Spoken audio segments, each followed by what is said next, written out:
اس وقت تو حالات یہ لگتے ہیں کہ جنگ جاری رہے گی. اسرائیل بھی شامل ہوتا ہے اس جنگ میں. جنگ جو ہے اور زیادہ پیچیدہ شکل اختیار کر لے گی. اگر پاکستانی فلیگڈ ویسل کے اوپر کوئی اس قسم کا حملہ ہوا تو اس کو پاکستان کی سیکورٹی کے خلاف ایک تھریٹ سمجھا جائے گا. بڑے حالات پیچیدہ ہو جائیں گے اور یہ پھر جنگ جو ہے ایک خطے کی جنگ جو ہے نا ریجنل کانفلکٹ کی شکل اختیار کر لے گی. ایران امریکہ کشیدگی نئے مرحلے میں داخل ہیں. اس بار نئے ہتھیار استعمال ہو رہے ہیں. جاوید حسین صاحب سابق سفیر سینئر ڈپلومیٹ ہمارے ساتھ موجود ہیں.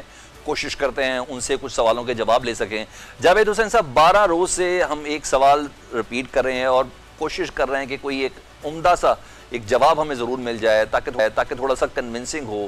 ذرا آپ کی موجودگی میں تھوڑا بتا دیں. شدید حملے ہو رہے ہیں ایران اور امریکہ کے ایک دوسرے پر. اب تو امریکہ نے B-1 بمبار طیاروں کا بھی استعمال شروع کر دیا ہے.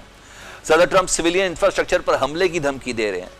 آپ کو لگ رہا ہے یہ جنگ مزید طول پکڑے گی کہ کوئی بریک تھرو ہو سکتا ہے؟ اس وقت تو حالات یہ لگتے ہیں کہ کم از کم چند روز اور کچھ وقت کے لیے تو یہ ابھی جنگ جاری رہے گی. لیکن کچھ حوصلہ افزا خبریں بھی آ رہی ہیں کہ جو میڈیٹرز ہیں جیسے پاکستان ہے، قطر ہے، ایجپٹ ہے، انہوں نے پرپوزل دی ہے، ایک تجویز دی ہے کہ ایک فوری طور پہ سیز فائر کا اعلان کیا جائے دونوں طرف سے، یعنی ایران اور امریکہ دونوں کی طرف سے. اور پھر اس دوران جو اسٹریٹ آف ہرمز کا مسئلہ ہے اس کا کوئی انٹرم ایگریمنٹ، کوئی انٹرم سولوشن یا کوئی نکالا جائے تاکہ اس کے بعد پھر اسلام آباد میمورنڈم آف انڈرسٹینڈنگ کے اوپر جو 17 جون کو سائن ہوا تھا اس کے مطابق پھر ٹیکنیکل کمیٹیز اپنا کام شروع دوبارہ کر سکیں. اب یہ دیکھنا یہ ہے کہ ایران اور امریکہ جو US ہیں وہ اس پرپوزل کو کیسے اس کا ریئیکٹ کرتے ہیں. جو لیٹسٹ میں نے خبریں دیکھی ہیں واشنگٹن سے اور مارکو روبیو صاحب نے میلیریا سے کی ہے تو ان کا یہ تھا کہ امریکہ تو مذاکرات کے لیے تیار ہے، لیکن ان کا یہ خیال تھا کہ ایران جو ہے وہ مذاکرات کے لیے کوئی سنجیدہ نظر نہیں آتا. جبکہ میرا خیال میں ایران کی بھی خواہش ہے کہ حملے یہ بند ہو جائیں اور مذاکرات کا پروسیس دوبارہ شروع کیا جائے. اس میں بڑا جو مرحلہ ہے وہ جو مسئلہ ہے وہ وہی ہے اسٹیٹ آف ہرمز کا، لیکن اس کے لیے کوئی ایک حل نکالا جا سکتا ہے جو چند دنوں کے لیے، ایک دو ہفتے کے لیے، جس کا اطلاق ہوگا. اور پھر اس دوران میں دونوں پارٹی جو ہیں وہ اپنے جو بھی فیصلہ کن یا فیصلہ طلب مسائل ہیں ان کے اوپر بات چیت کا پھر آغاز کر سکتے ہیں. تو اب دیکھنے والی بات ہے کہ اگلے چند روز میں امریکہ اور ایران کس طرح سے یہ سیز فائر کی پرپوزل کو رسپونڈ کرتے ہیں. اچھا سر، ہم امریکہ ایران کر رہے ہیں. اس حالیہ کشیدگی میں ہم نے یہ دیکھا ہے کہ اسرائیل بظاہر سامنے نہیں آیا. ایک تو اس کو ذرا ایڈریس کر دیں کیا وجہ ہے، اور امریکہ اور ایران پر اگر ایران پر امریکہ اور اسرائیل اکٹھے حملہ کر بھی دیتے ہیں تو کیا پھر آپ دیکھتے ہیں صورتحال آؤٹ آف کنٹرول ہوگی؟ ثالثوں کے پاس پھر بھی کوئی گنجائش ہوگی؟ تو پھر حالات جو ہیں وہ جنگ جو ہے اور زیادہ پیچیدہ شکل اختیار کر لے گی اور پھر امن اور صلح کی طرف جو کوششیں کی جا رہی ہیں وہ زیادہ مشکل ہو جائیں گی. اور پھر اس صورت میں جنگ کے پھیلنے کا بھی خطرہ ہو سکتا ہے خطے کے لیول پہ. اور بہرحال اس صورت میں اگر خدا نخواستہ ہے اسرائیل بھی شامل ہوتا ہے اس جنگ میں امریکہ کی جانب سے تو پھر حالات زیادہ دشوار اور پیچیدہ ہو جائیں گے. توقع یہ کرنی چاہیے کہ امریکہ اسرائیل کو اپنے ساتھ اس قسم کے حملوں میں شامل کرنے کی کوشش نہیں کرے گا، بلکہ جو سیز فائر کی پرپوزل ہے اس کی طرف وہ مثبت طریقے سے جواب دے گا. اور یہی امید کی جانی چاہیے کہ ایران بھی اسی قسم کا جواب دے گا. اینڈ سر واٹ اباؤٹ یمنی حوثی؟ انہوں نے سعودی عرب کے 2 آئل ٹینکرز کو نشانہ بنایا ہے. پاکستان نے مذمت تو کی ہے. جسٹ پوز باب المندب کے قریب یہ جو نیا محاذ کھل رہا ہے، آپ اسے کیسے دیکھ رہے ہیں؟ یہ جنگ اب 2 ممالک سے نکل کر کسی علاقائی جنگ میں تبدیل ہوتی نظر آ رہی ہے؟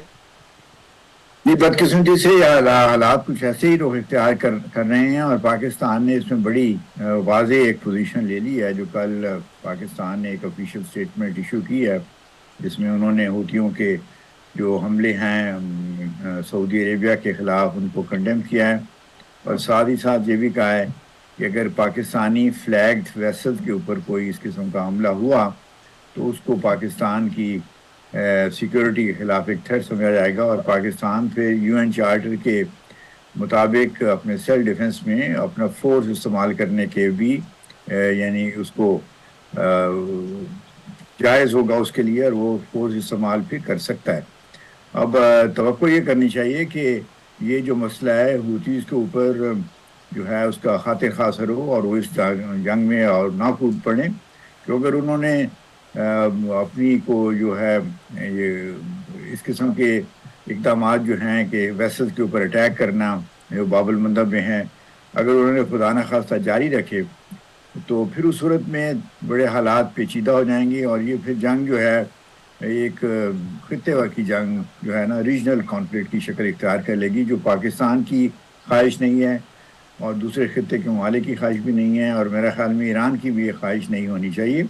ایران کو اس وقت بجائے اس کے کہ وہ کوئی ایسا قدم اٹھائے جس سے یہ جنگ جو ہے وہ خطے کی جنگ کی شکل اختیار کرے، ایران کو جو میڈیٹرز نے سیز فائر کی پرپوزل دی ہے اس کے اوپر اپنا مثبت رد عمل دینا چاہیے۔